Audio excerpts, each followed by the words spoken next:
What's going on, guys? Dave here, and I just had a new project here working on this little enclosed trailer, and it didn't come with an interior light, so I wanted one. Installed one yesterday. Not a very difficult job. Let me just show you briefly how it's done. You'll just have to find your main wiring, which is usually up above here. Now I've covered mine in Flex Loom because that's another story. See my previous video on how to troubleshoot wiring problems on a trailer like this.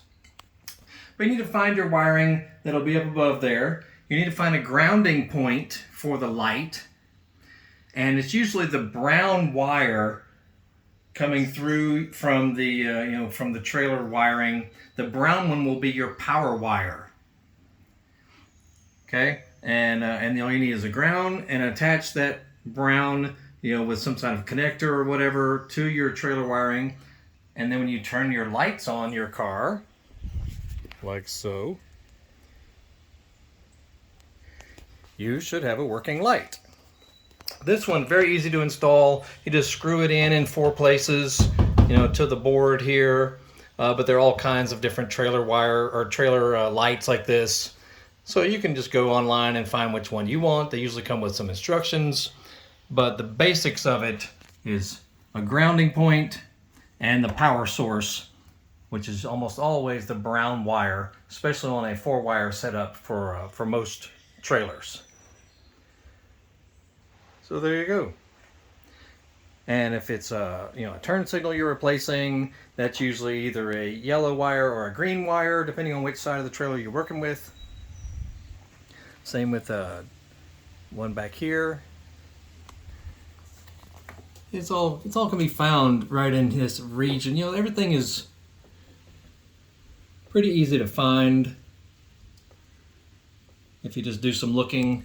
Now, some trailers you may have to actually pull off the paneling, which could be an ordeal because sometimes it's got construction adhesive holding it to the wall, of the inner part of the trailer. It's got screws and wood screws and things. Sometimes those aren't reusable, because once you put them in one time, they can't be refastened securely, so you have to find a new drilling point.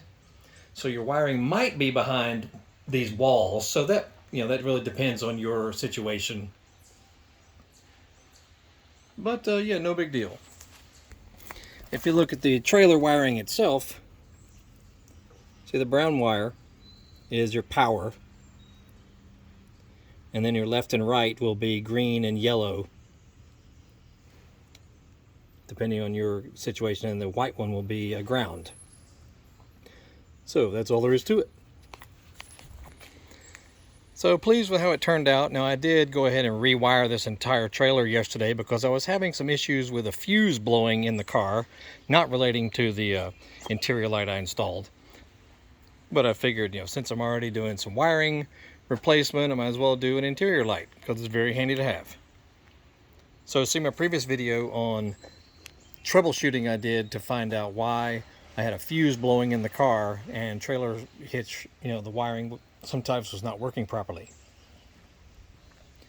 So check that out, and all kinds of other videos we have fixing cars, motorcycles, dirt bikes, ATVs, lawnmowers, chainsaws, stuff around the house, always messing with things.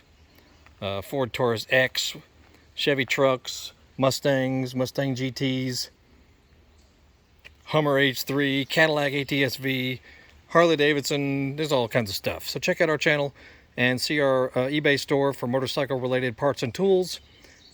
Just Google Horsepower House and you'll find us all over the internet. You'll have a great day. We'll see you.